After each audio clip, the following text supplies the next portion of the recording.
नमो नमः। नमः संस्कृताय। संस्कृत सुधा चैनल के अंतर्गत यक्ष युधिष्ठिर की संवाद श्रृंखला में आपका स्वागत है।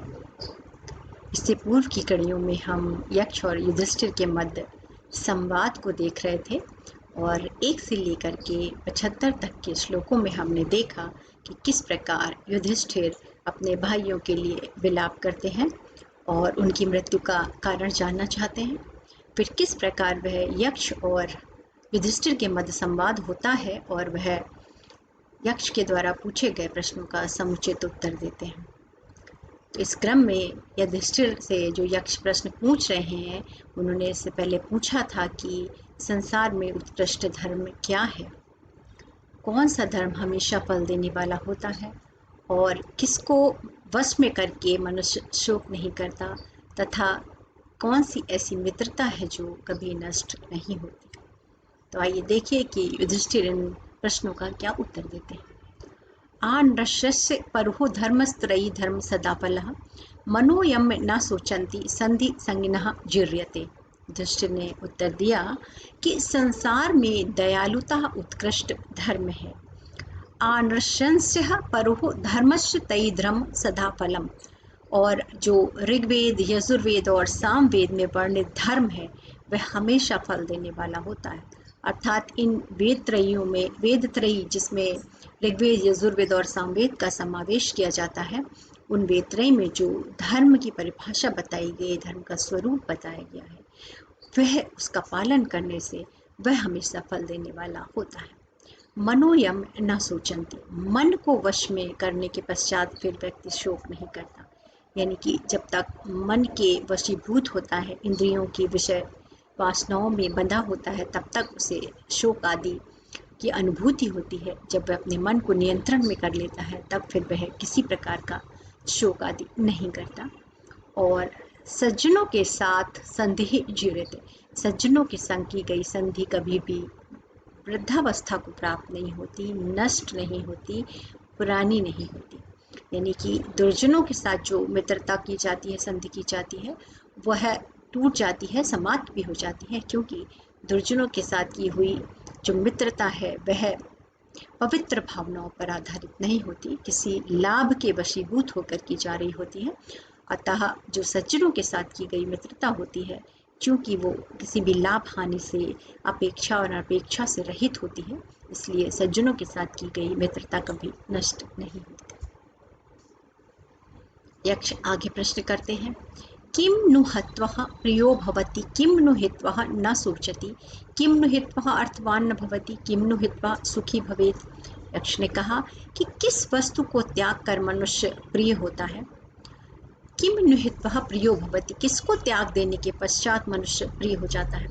किम नु हित्वा न सोचति, और किस वस्तु को त्याग कर मनुष्य शोक नहीं करता। क्या ऐसा है।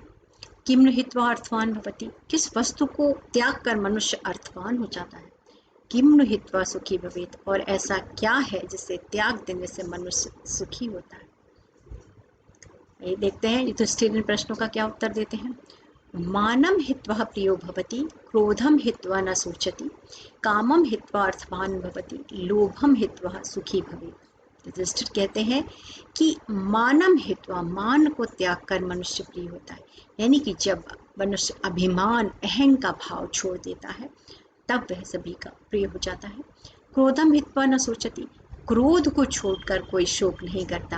यानी कि क्रोध ऐसी वस्तु है जिसको धारण करने के पश्चात व्यक्ति लोगों का अप्रिय भी होता है और अपने संयम को खो करके दुखी भी होता है, बाद में पछताता है।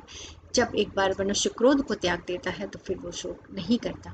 कामम हित्वा अर्थवानम भवति, काम वासनाओं को त्याग कर मनुष्य अर्थवान होता है। यानी कि सबसे बड़ा धनी वही होता है जो जिसकी कामनाएं उसके वश में होती हैं, वह संतोषी हो जाता है, काम वासना को छोड़ देता है। लोभम हित्वा सुखी भवेत्, और लोभ को त्याग कर मनुष्य सुखी हो सकता है। तो इस प्रकार लोभ को त्यागने के बाद सुखी होने की बात युधिष्ठिर के द्वारा की गई है। यानी कि जब व्यक्ति का लोभ वाला भाव खत्म हो जाता है तो वह हर प्रकार से सुखी हो जाता है। लोभ चाहे धन का हो या यश का या अन्य किसी चीज़ का, प्रतिष्ठा का, इन सभी चीज़ को अगर लालच की दृष्टि से देखा जाएगा तो हमारे दुख का कारण होता है। जब हम उस लोभ को त्याग देते हैं, अपनी कामनाओं को त्याग कर देते हैं, तब वास्तविक स्थिति में हम सुखी माने जा सकते हैं। यक्ष पुनः पूछते हैं, किमर्थम ब्राह्मणे दानम, किमर्थम नटनर्तके, किमर्थम चैव भृत्येषु, किमर्थम चैव राजेषु। ब्राह्मण को किसके लिए दान दिया जाता है, यानी कि क्यों दिया जाता है, क्या कारण है उसके लिए ब्राह्मण को दान दिया जाता है। किमर्थम नट नर्तके, नट और नर्तकों को क्यों दान देते हैं। किमर्थम चैव भृत्येषु, अपने सेवकों को किस लिए दान दिया जाता है। किमर्थ चैव राजेषु, और राजाओं को किस प्रयोजन से दान दिया जाता है, या कर भी मान सकते हैं इस दृष्टि से कि ब्राह्मणों को, यानी कि तत्कालीन समाज में ब्राह्मणों को, नट नर्तकों को, सेवकों को, राजाओं को दान आदि देने की प्रथा होगी। दान से यहाँ पर कर या उनके सेवकों के गुजारे के लिए जो धन संपत्ति आदि, पैसा इत्यादि दिया जाता होगा, ब्राह्मणों को दान दिया जाता है। और नट नर्तकों को भी उनके कला कौशल दिखाने के एवज में दान दिया जाता होगा। तो वो उसी भाव से पूछते हैं कि इनको क्यों दिया जाता है। आइए देखते हैं युधिष्ठिर क्या उत्तर देते हैं। युधिष्ठिर कहते हैं कि धर्मार्थ ब्राह्मणे दानम, यशोर्थ नटत करे, व्रतेषु भरतार्थ वही, भार्यार्थ चैव राजस्व। ब्राह्मण को धर्म के लिए दान दिया जाता है। धर्मार्थ ब्राह्मणे दान, यानी कि धर्म आदि कार्यों के लिए, पूर्ण आदि कर्म को प्राप्त करने के लिए, क्योंकि ब्राह्मण तत्काल में यज्ञ आदि कार्यों को और पूजा पाठ इत्यादि कार्यों को संपन्न कराने वाले होते थे। तो चूंकि वह धर्म का मार्ग प्रशस्त करते थे, इसलिए उन्हें दान दिया जाता था। और यशोर नट नर्तके, नट और नर्तक को कीर्ति के लिए दान दिया जाता है, यानी कि उनके कौशल के लिए जो दिया जाता है वो यश के लिए उनको मुक्त कंठ से उनकी प्रशंसा करके उनको खुले हाथ से दान दिया जाता है।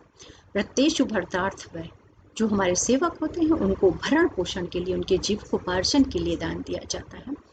और भयार्थ जैव राजस्व, और राजाओं को भय के कारण दान अथवा कर, जिसे कहते हैं कि दिया जाता है, यानी कि कर उस समय अपने राजाओं को प्रजा के द्वारा जो थोड़ा भाग दिया जाता था, जिसका कार्य राजाओं के लिए ये होता था कि वो प्रजा के हित के कामों में ही उस धन को, लिए हुए धन को कर के रूप में प्रजा के कार्यों में ही लगाएं। तो यहाँ पर युधिष्ठिर कहते हैं कि व्यक्ति कई बार स्वेच्छा से ना दे करके भय के कारण उन्हें दान देते हैं। इस प्रकार हम देखते हैं कि युधिष्ठिर यक्ष के द्वारा पूछे गए प्रश्नों का समुचित उत्तर देते जाते हैं। यक्ष आगे भी प्रश्नों को करेंगे और युधिष्ठिर उस क्रम को कैसे आगे बढ़ाएंगे, किस प्रकार युधिष्ठिर यक्ष को संतुष्ट करेंगे और अंत में यक्ष संतुष्ट होकर युधिष्ठिर से किस प्रकार वार्ता करेगा, क्या उसका परिणाम होगा, जानने के लिए देखते रहिए संस्कृत सुधा। धन्यवाद।